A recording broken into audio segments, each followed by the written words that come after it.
Hello, everybody, and welcome back to Danger on Delmarva. My name is Rhonda Jefferson, and I'll be your host as we explore the dark and winding roads that lead around the Delmarva Peninsula. If you're new here, welcome, and if you're a returning listener, welcome back. If you're not familiar with Delmarva, we are a peninsula that's in the mid-Atlantic region of the United States and encompasses all of Delaware, Maryland to the east of the Chesapeake Bay Bridge, and Virginia to the northeast of the Chesapeake Bay Bridge Tunnel. Now, first, I do want to thank everybody for their patience in getting out a new episode. I know I've mentioned in the past I do have some health issues. Unfortunately, because the illness that I have is very rare, there was no FDA-approved treatment when I was first diagnosed. Now, there is one now, but prior to that, it meant that I had to take some medication that had some pretty bad side effects. It's meant more for short term, but I had to take it for years, and that affected my vision. It's something, though, that I needed to take in order to function, but at the same time, it had some side effects that are still with me, even though I stopped taking it some years ago. I was told, though, that, as I've had 2 surgeries on each eye since then, that there was a possibility some other things could happen. And unfortunately, it did about a week and a half to 2 weeks ago. I went to the ER like the doctors had, my doctors had previously told me to do if anything happened. And to kind of go into previous episodes about having a healthcare desert around here, even though I live in the same town as a hospital with an ER, they didn't have anybody that, they could even call in to check on eyes. My father actually was in the hospital at the same time. He has cancer and he was recovering from an infection after that, after some of the treatment. And it's, he needed an ear, nose, and throat doctor to do an examination, and they didn't have anybody to call in for that either. So, they were able just to kind of give me a cursory look over and then tell me to call an ophthalmologist, which I did on the next business day.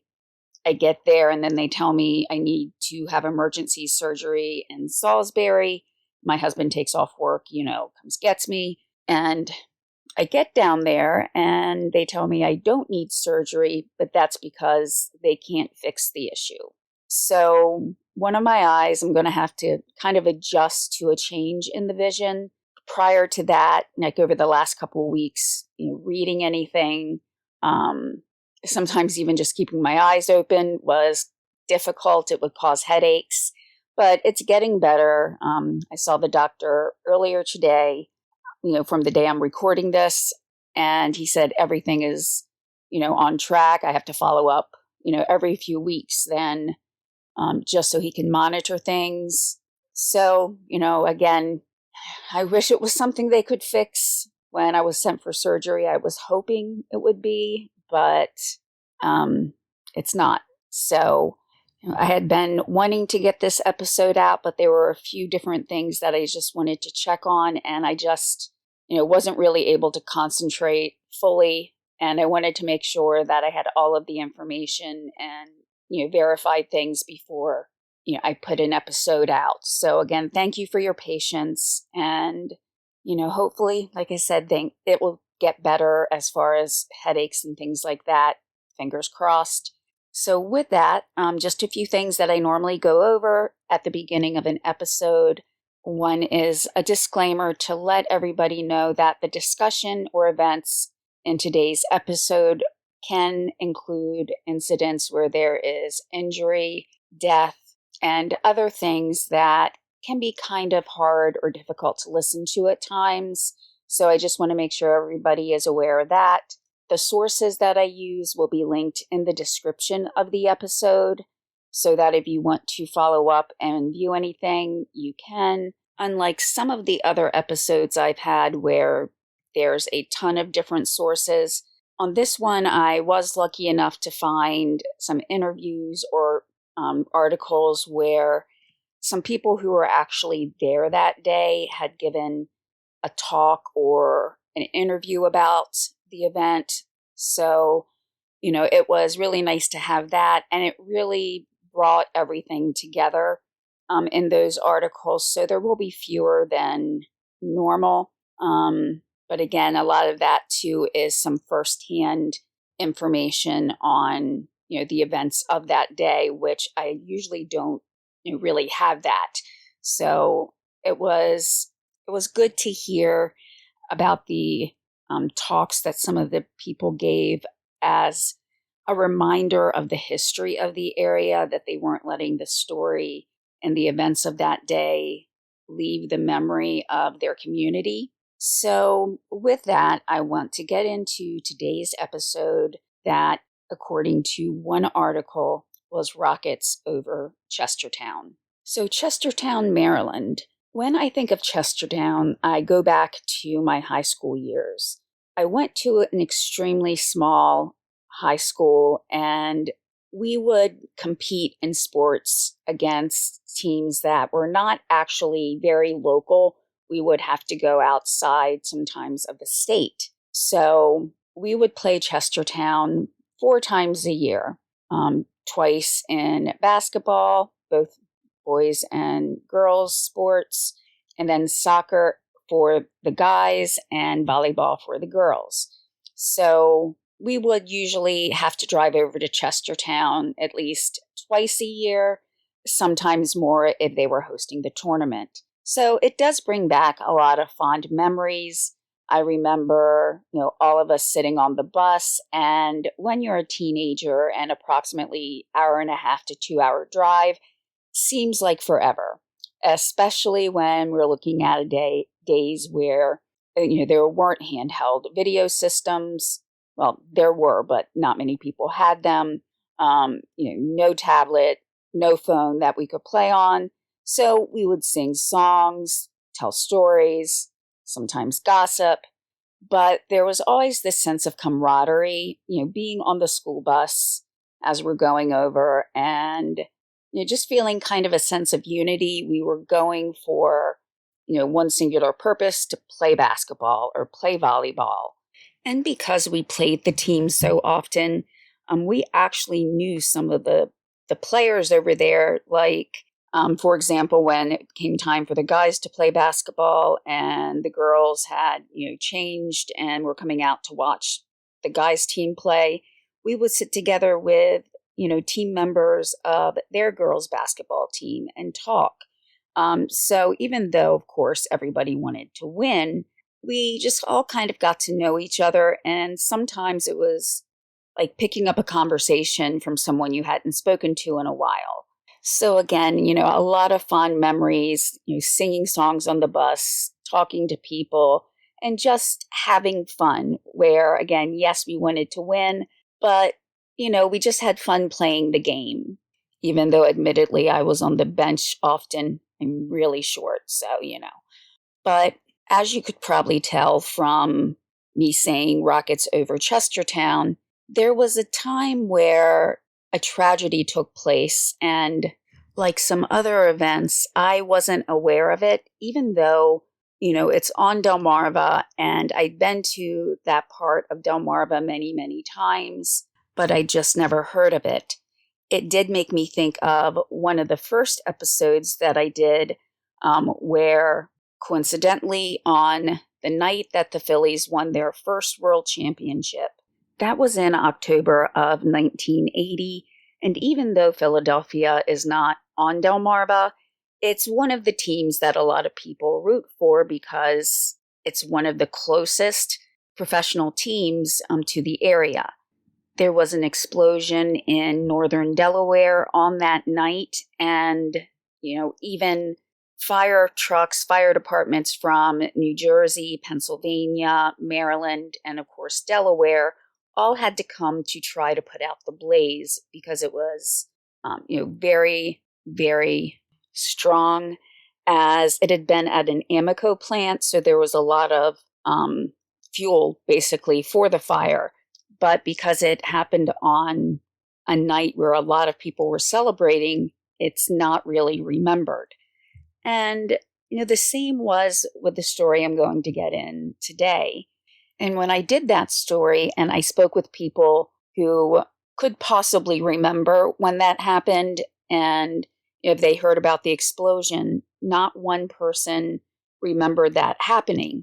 And today we're going to go back to 1954. And as time goes by, more and more people can and will forget events that really affected their community a long time ago, that shaped some of the memory and even the way some parents were concerned about their children, and how it seemed that a lot of people's lives changed in just a blink of an eye.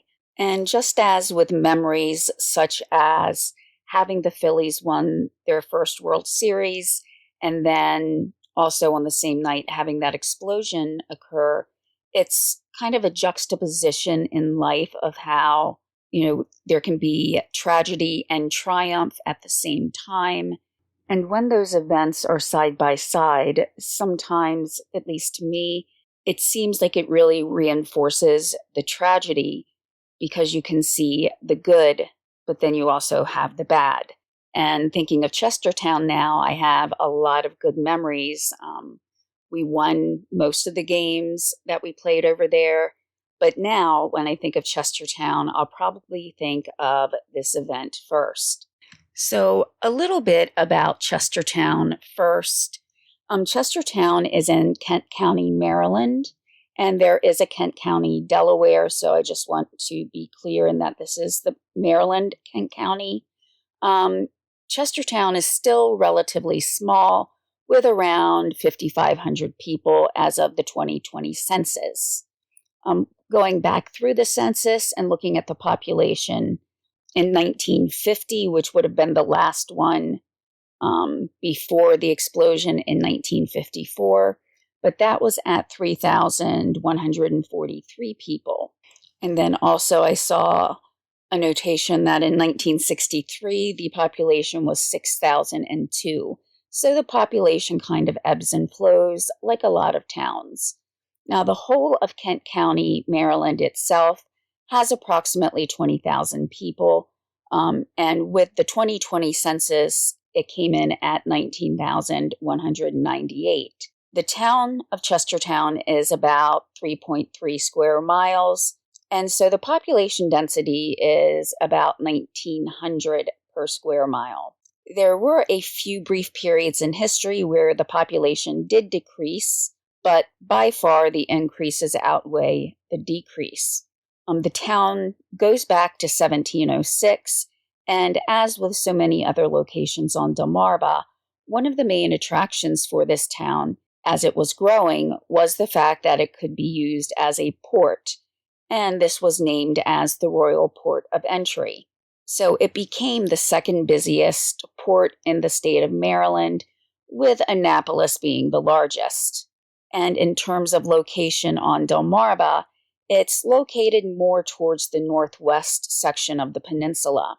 Having the port and the lucrative trade that came along with it made the town relatively wealthy as well.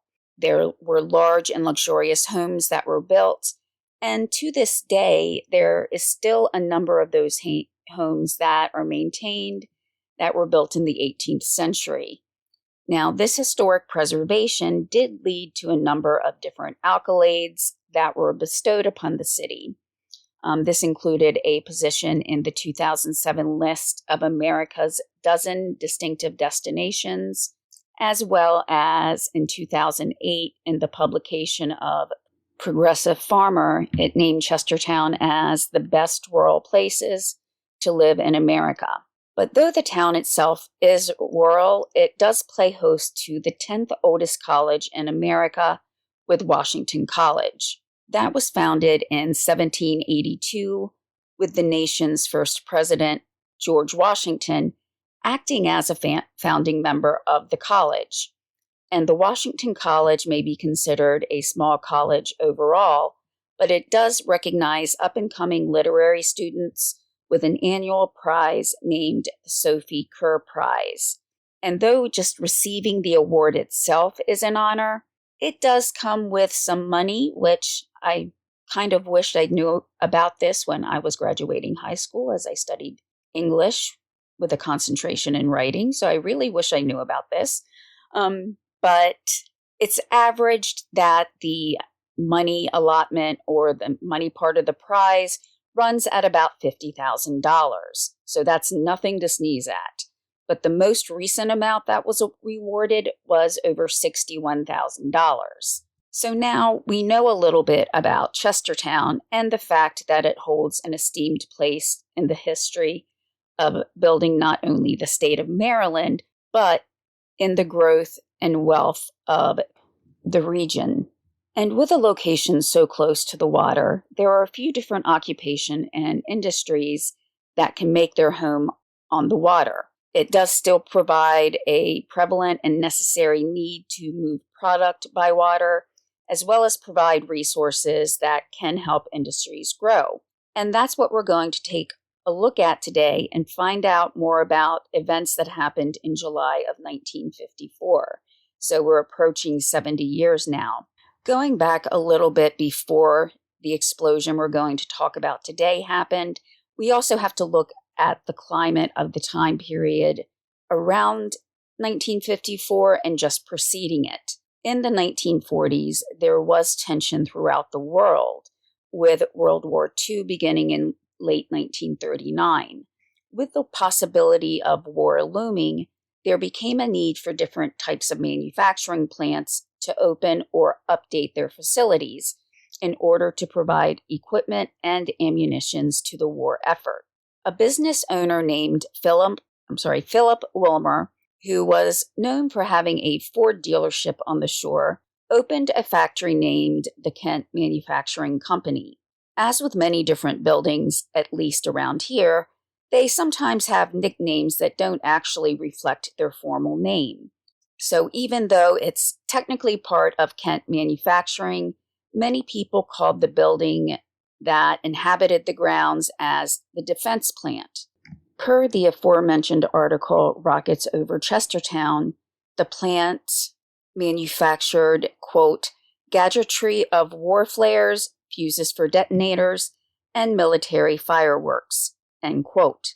Also reflecting the needs of the time during World War II, many women were making their way into the workforce, doing jobs that usually many of the men who were now serving in the military had previously done.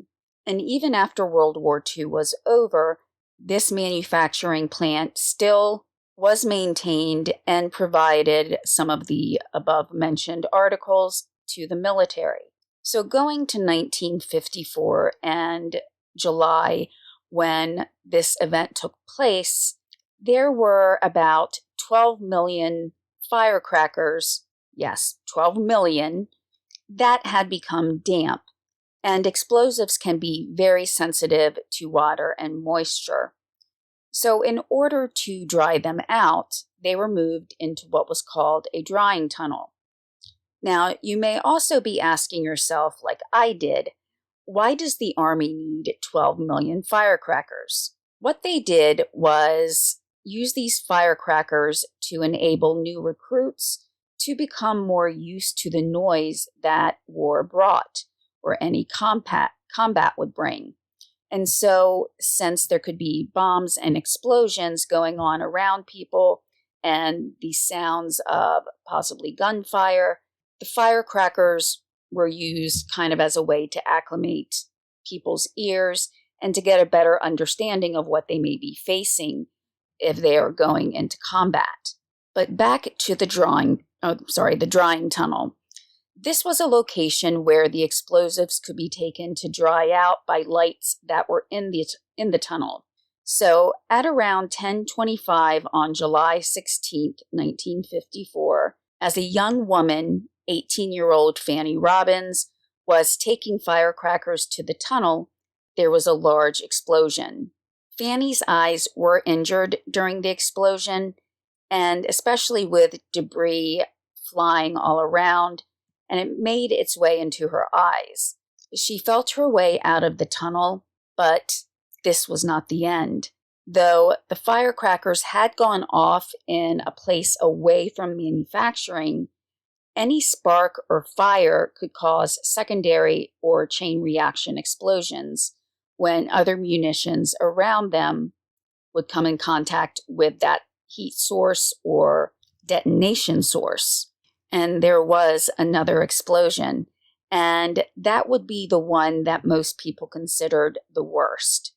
The owner of the plant, Phil Wilmer, was on location at the time and in his office. He heard the first explosion and, as most people would do, ran out of his office to try to see what was happening.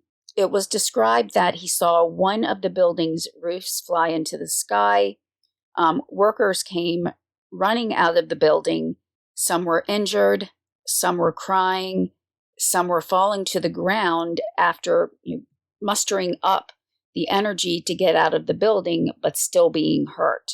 And when possible, those who could help the injured tried the best that they could. Mr. Wilmer, to his credit, helped carry out a woman who had been injured away from the explosion. I don't know about you, but I've a lot of times heard of owners, shareholders, people who are involved in owning something that may have had a tragedy. So like plants like this, or sometimes ships that sink. Sometimes those that are, those that are in charge run away and leave everybody there. So he did rescue someone who had been injured. Maybe I'm just a little cynical. I'm thinking of the Triangle Shirt-Waist factory fire, as well as the Costa Concordia ship, where those in charge pretty much abandoned everybody around them. So with the explosion starting now, let's take a look at some of the area around the manufacturing plant. So even though the main building, the plant itself, did produce the munitions, there were 57 sheds around the area that housed supplies as well as completed explosives.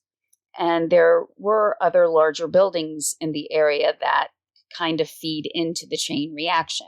So as the fire set off more explosions, then another explosion, then another explosion.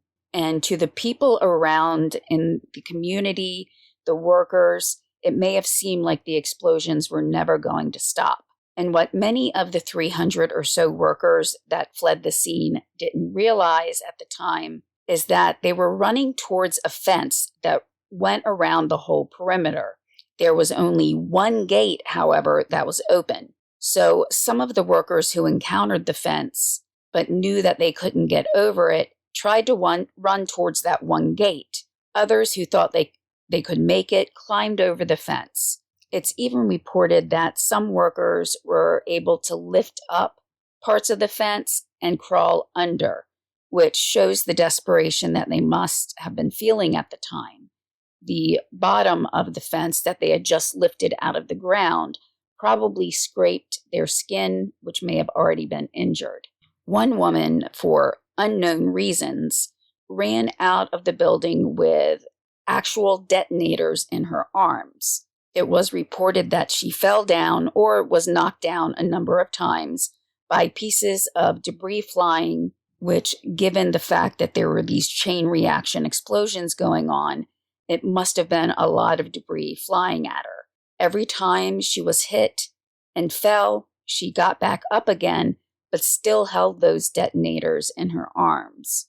I'm thinking the adrenaline and rush of what was happening just kind of made her do things by memory, and she probably had those detonators in her arms, and that was the last thing she did before the explosion happened. So that's just what she did when she was running out. Now, these subsequent explosions that occurred went on for almost an hour. And even after that time, occasionally there would be a rocket or firework that went off, probably sparking fear that it might set off even more explosions again. As the workers fled, So did the townspeople try to gather their loved ones and get away from the epicenter of the blast. Some people stared towards the building and would describe the explosions in a way that had become known in the previous decade. They described the explosions as a mushroom-shaped or mushroom cloud. Nowadays, when we think of that, we probably think of atomic bombs or some type of extremely strong explosion. As people fled southward, rescuers were actually headed north into the city, as per an article in Time magazine. The rescuers included firemen and police from other locations in Maryland, as well as people from the Air Force, Navy, Marines, Salvation Army, Red Cross, and National Guard. This was not a trifling little explosion of 1 or 2 fireworks. This was not something that went off with little or no damage. It successively had explosions for that hour. And remember that there were 57 sheds and actually 8 larger buildings. So this was an event that would not only damage the buildings that were right at the plant and, their sheds, this would cause damage to areas outside of that property. But thankfully, the explosion stopped at 25 of the sheds. One can only imagine what might have happened if it had reached the other 32. The force of the blast was said to have been felt 16 miles away in the town of Centerville. A Marines unit out of Quantico, Virginia, sent rescue helicopters to try to ferry out the injured if necessary, as well as bring medical supplies in, and also to bring in soldiers that had served in the medical corps, so they would be able to lend a hand for, any injuries that weren't immediately life-threatening. Other agencies additionally became involved with the National Guard unit that was based out of Chestertown. Men from the Annapolis Naval Academy came, as well as Maryland State Troopers, all came to help clear out the area and also to patrol it. Though not stated explicitly, I think the patrol was more for safety reasons, to both keep an eye out for any potential threats, such as small remaining fires, as well as to prevent people from entering the property and putting themselves in danger, maybe trying to get a souvenir or something like that. Besides the already manufactured fireworks and other explosives that were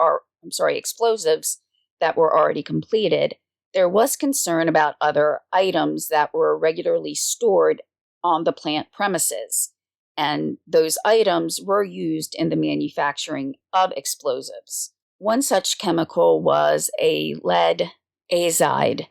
There were many types of azide compounds, with some being more dangerous than others. These can be used in detonators. The azide compound that caused concern was called tetrol.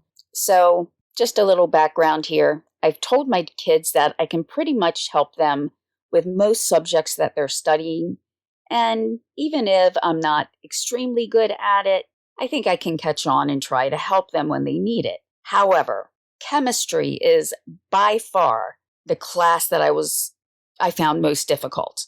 So I'm trying to explain this after reading many pages and getting a little bit of an understanding of exactly what the tetrol is. Now, in some of my searches, the definition was a little bit ambiguous, or clear as mud, really, when we get down to it. So I'm going to read one quote about it. It is described as, quote, any polyhydric alcohol having 4 hydroxyl groups, end quote. If you want to find out more about it, it's spelled Tetrol, and in some places also Tetryl. I actually also found a kind of a release from the Delaware Health and Social Services that had frequently asked questions about tetrol. And that was described as, quote, a man-made substance once used in the United States to make explosives, mostly during World War I and II. Other common names for tetrol are nitramine, tetralite, end quote. In that case, it was actually spelled Tetril. So that's what I mean. It's ambiguous and has a ton of different spellings. But what we need to know for today's story is it was used in detonators. Just another piece of information about it is while it can be found in storage areas of some military bases, the Department of Defense is trying to get rid of all of the tetrol. There are concerns that still remain as when it's detonated, small particles of the compound can make it into the air. Now, this in itself can be very concerning because the land and water around any type of location that uses this substance can become contaminated. And so there were also concerns about what would happen if it made it into the air and soil. Tetrol can be anywhere from colorless to a yellow. So it's not even consistent in exactly what color it is. And it's shaped as, quote, a crystal-like solid that can exist as airborne dust under certain conditions. However, it is odorless, making it more difficult for someone to detect. However, it can break down more quickly when under the sun, end quote. There's not really a ton of studies about the effects of tetrol beyond just the possibility of it exploding. It can, however, enter the body by either breathing it in, drinking water that's been contaminated, or even possibly eating if some of the debris has landed on, say, farm-picked vegetables, fruits that you may not, or someone may not have washed off all the way. The long-term effects were not really clear, and there's no data on if it may cause birth defects. But those that regularly handled this compound showed some or all of the following symptoms: cough, tiredness, headaches, eye irritation, a decrease in appetite, nosebleeds, and stomach upset. I also did try to find out why the state of Delaware had an FAQ on this product, wondering if there had been exposures in Delaware, but that wasn't really clear why there was a specific FAQ on it. There is thought, though, that the body can break down the chemical, and as well as the fact that it breaks down quickly in the sun. Those working around the defense plant site had more of a concern of it going off or causing another detonation more than what the long-term effects would be. And as the detonation started to subside, there was an influx of rescue and aid workers. They began to take toll of the damage. 50 people were injured in the blast and the subsequent explosions. 5 of these were considered seriously injured. And while I'd like to say that there were no fatalities, I can't. 11 people were killed. Fanny Robbins had been working in the drying tunnel with 4 other people. And Fanny is the person I referenced early on who was approaching the drying tunnel. Those other 4 people died along with 7 others. In September of 2009, some members of the community gave a presentation about the events of that day. One person who spoke had actually worked at the plant, a Maynard Porter. He was a supervisor in Building B, and he described that the M80s, which were the actual names or types of the fireworks, were used to acclimate new recruits to explosions. And they did sometimes, quote, leak a bit around the fuse, end quote. Mr. Porter described the setup of the plant as one that was designed by the government. And since they were a contractor for the government, they had to set it up per their requirements. He continued to say that he didn't feel that the setup was safe, but the government, quote, set it up the way they wanted, end quote. Another person, a Mrs. Florence Sutton, was also on the panel that day and said that on the day of the explosion, her husband had thought that possibly the gas company had blown up. and also that they didn't think anybody could have survived that. Now, if you want to read the full article on this particular discussion to get a feeling of what the residents were feeling that day, it will be the article that's linked from My Eastern Shore MD.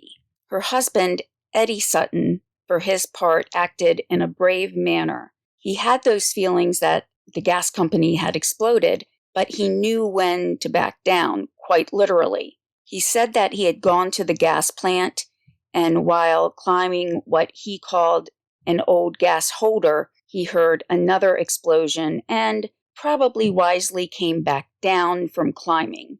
But I do find it to be pretty courageous if he thought something was happening with the gas, and he actually went to a place to try to, it sounds like, turn off the gas to make sure that it didn't go off again. Another speaker, Trudy Anderson, was a child at the time of the explosion. She was at Sacred Heart Church attending a summer school session along with her sister. She stated that after the explosion, the building shook and, quote, everyone got under the desks. The nuns started the rosary. We weren't going to get out, but they were going to say the rosary, end quote. And in another show of bravery, which I do believe in instances such as these, while very painful and heart-wrenching, especially to those who have lost loved ones or who are at the center of everything that's happening, there are people who do show selflessness in the community, putting themselves at risk to help others. Trudy Anderson said that a public health nurse who was there at the time by the name of Marjorie Hawkins helped many people that day. Ms. Hawkins helped to get Trudy, her sister, and her mother out of town, while also going back to help others in need, such as the elderly and children. We have to remember it was the summer, and Trudy herself and her sister were at like a Bible camp or a summer session. There could have been other children there or at other summertime events where they weren't with their parents or caregivers. So it had to have been so scary and traumatic for everybody involved, and especially too for those children who weren't with their parents at the time, and the parents who were so scared, not knowing what their children were exactly doing, where they were at, or if they'd been injured. So people were leaving the town, but this was not a voluntary evacuation. The sheriff had ordered everybody to evacuate, not knowing how long the explosions would go on and what type of damage it had done overall to the infrastructure. So he wanted everybody out of the town so they could assess the situation and try to make sure everybody stayed safe. Mr. Maynard Porter said that they were able to eventually identify that the drying tunnel was the source of the first ignition. The drying tunnel exploded first, and it set off the other explosives. There could be up to 12 M80s in the drying tunnel at any time. And think about that. That was only 12 when they could have been working on hundreds of thousands or millions at a time. Elsewhere in the same building, there would be other cases full of M80s that were ready to go out. And while the explosives set to leave the plant were wrapped in a waterproof wrapping in wooden cases, that didn't negate the dangers of those M80s and what, water might have done to them, and more importantly, what the blast could have done to those other M80s, causing them to explode. Mr. Porter said that the M80s would, quote, leak a bit around the fuse, end quote. So while I'm no expert at explosives or anything of the kind, anytime a person may hear that there's a leak involved with any type of explosive, it would definitely send a shiver down most people's spines. However, even knowing this, the production was set up the way the government had wanted it to be. In an effort to improve and provide safer conditions, the layout of the plant did provide distancing between the sheds or shacks that I mentioned earlier. As these smaller buildings were used to store some of the explosives, it was the fact that they were at least spread out somewhat that lessened the number of explosions to some extent. Given that 11 people died that day and a high number of people were injured, one would not want to imagine what would have happened if those sheds had been closer together. So just while reading that, it reminded me of a fireworks factory somewhere in Europe. It happened in a city in the Netherlands, and I'm going to try to pronounce the name Enschede, I believe. But that was a massive fireworks explosion where the company itself had skirted a lot of regulations and had used regular storage sheds to store some of the fireworks. And by regular storage sheds, I mean like the metal shipping containers. They were using them for storage, plus some of the doors that should have been closed inside the main building had been left open. And that explosion killed 23 people, injured 950, 400 homes were destroyed, and 1,500 buildings were damaged. And that is from the Wikipedia page for that disaster. I'll leave that linked if you want to read more about that. But that just reading about the Chestertown explosion just really made me wonder if there hadn't been the spacing of the sheds outside, what might have happened and how just absolutely, totally destructive the Chestertown explosion could have been. One of the owners of the manufacturing company, who was also the treasurer, a Mr. Charles Esham, said of his experience during the explosion that he was in his office at the time and the walls just collapsed around him. He said the roof blew about 100 feet up into the air. At that time, they estimated that the damage would have been around $500,000, and that would approximately be the equivalent of $5.8 million today. Now, given the time period, the 1950s, not each individual victim was able to be identified. Sometimes people used certain items in the deceased person's possession to identify them, such as a set of car keys was used to identify a Ms. Nellie Starr. The others that were identified were Nelson Lord. He was described as a young man at only 21 years of age. Mary Fallowfield was 64 years old. She was the wife of the town barber, who also served as a town councilman. Tina Mae Taylor, even though in one report I saw her name listed as Lena, was 41 years old. Magdalene Seiler was 57, and Eva Fisher aged 65. Unfortunately, I wasn't able to get more of a description for some of those who were identified. Those who were known to have perished in the explosion but who were not able to be identified were Ida Mensch, Marguerite Batchelor, Betty Weedleton, Mary Covington, and Barbara Rockerman. While still working on the search and rescue for those who were at the site of the explosion, they had found 10 people deceased when the assistant fire chief, Richard George, had expressed that he had hoped that they had found all of the victims, but did acknowledge that as they explored and you searched the area, that they may still find others. And that proved to be somewhat prophetic. They did find one additional person deceased, and that's how it came to the number of 11, because some articles that were written just immediately afterwards did state 10, or there were additions saying that someone else had passed away after the initial interviews had been made. And meanwhile, in Chicago, which I know is far away from the Eastern Shore, the Chicago fireworks factory had yet another explosion that killed 3. So having this happen really attracted the attention of federal investigators, wondering what was going on with the fact that there were 2 explosions in one day.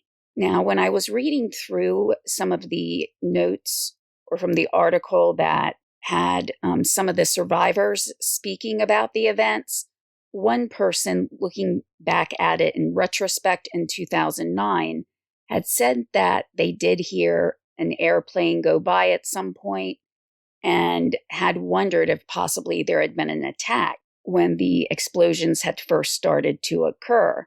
But it was only later that they did find out it was actually the firework factory. But you do have to look at it from the wider perspective of there being two explosions in two factories far away from each other, both who were working for the government as contractors. So investigators from the Army came onto the scene to try to figure out what had gone wrong with both of the plants. But while reviewing newspapers that were both contemporary for this explosion as well as going forward some years, trying to find if there were any updates about what may have caused the explosion, it seems like the firm answers were never really obtained. The investigators knew where the explosion started, but they don't know what had actually caused it.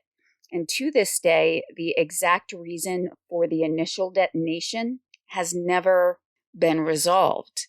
And by not finding those sources and trying to prevent further tragedies, it put not only the military and those members at risk, but also the civilian support workers who did so many things behind the scenes that helped keep the military going.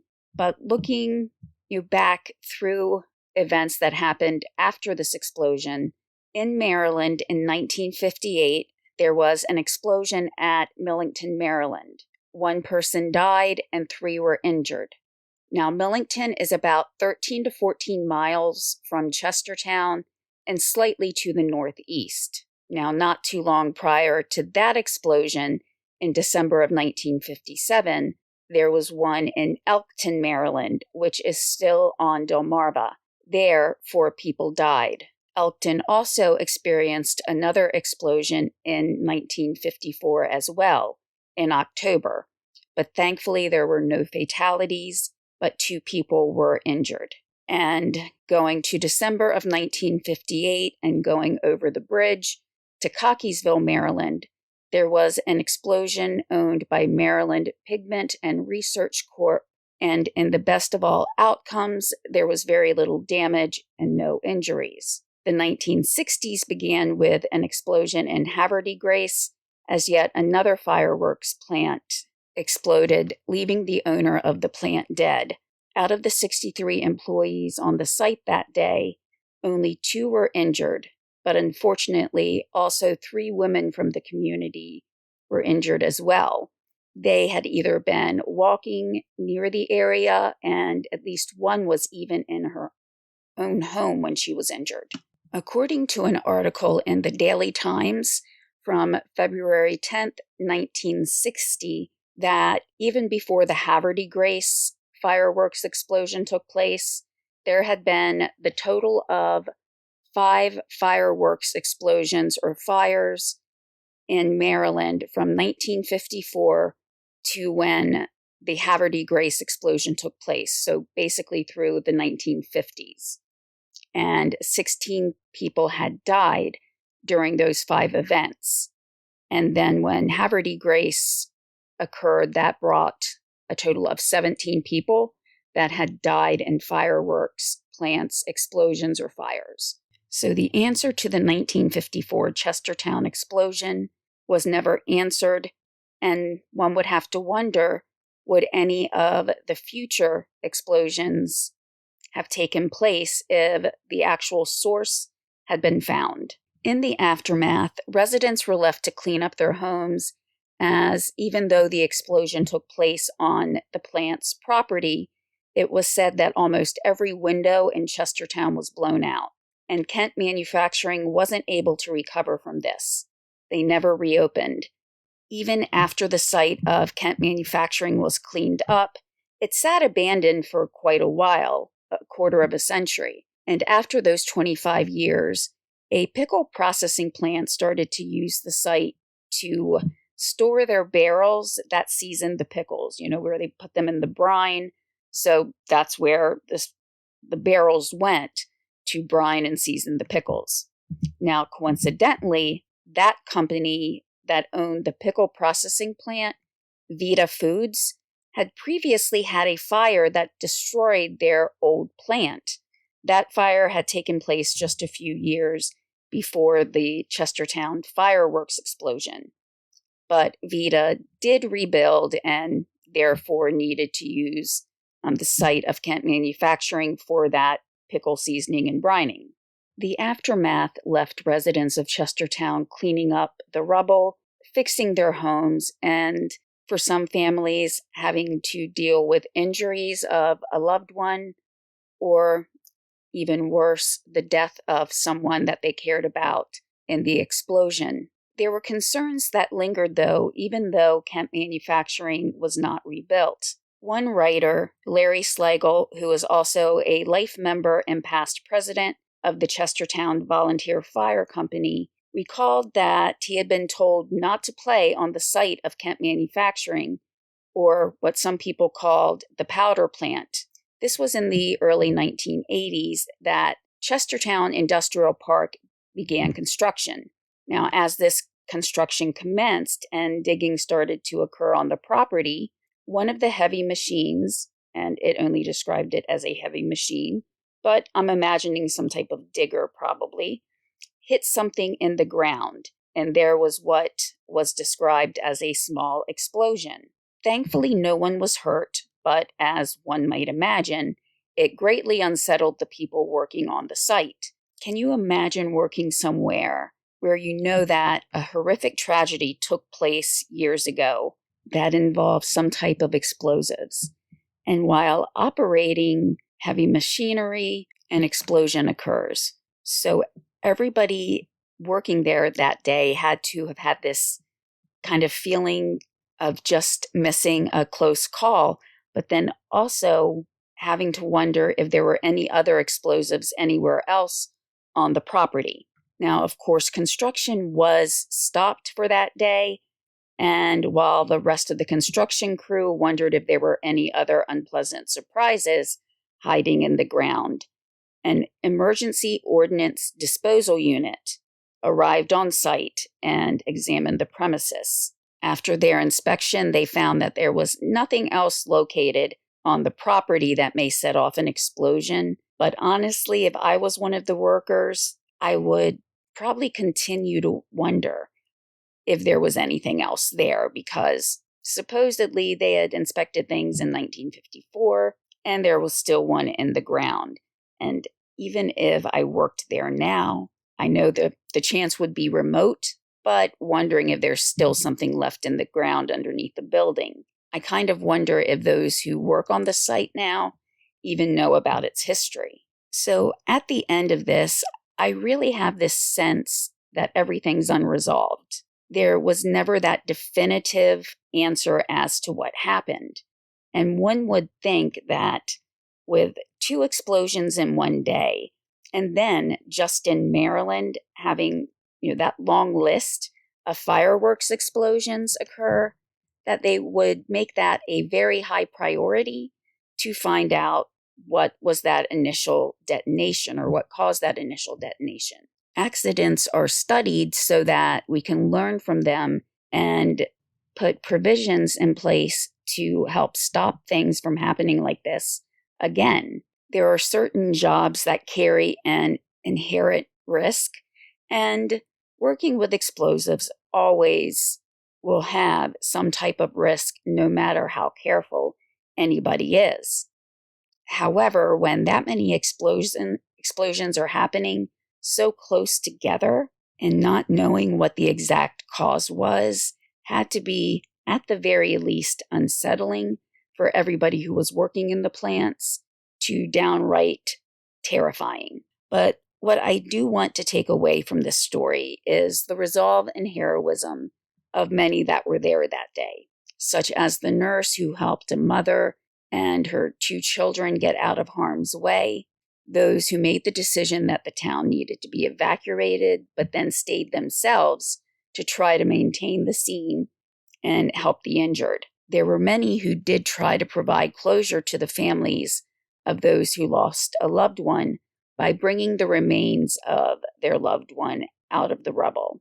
In tragedy, we sometimes find the best in humanity. And just looking at one article that was written on the Chestertown Volunteer Fire Company in 2020, looking back to 1954, and through the gathering, the presentation that people gave in 2009, where the survivors and townspeople spoke about their experiences during the explosion, we get to see that the explosion continued to touch those who had lived through it, those whose predecessors had lived through it. And hopefully by retelling these stories, we won't forget those who perished or who were injured in events such as these. And with this, I'll just end with what was written on a tombstone in Chester Cemetery. This tombstone was used in the burial and remembrance of those that died that day, and it was placed over the grave of those whose remains were never identified. They were buried together, and the headstone says, quote, "Working to preserve freedom when suddenly taken, July 16th, 1954. So thank you, everybody, for listening today and bearing with me as I'm trying to adjust to some things. I want to try to get back into doing more things as I'm able, because I'd never realized that I'd miss a routine, like having a routine day and doing certain things until I'm not able to do them. It seems like I'll get back into the swing of doing things after being ill, and then something else happens. So getting back, to what I normally do helps me more mentally than anything else. And I did find information about other incidents that have happened on Delmarva that I want to do other episodes about. So stay tuned for those. And thank you again for listening. And I hope you all have a great rest of your day. Bye.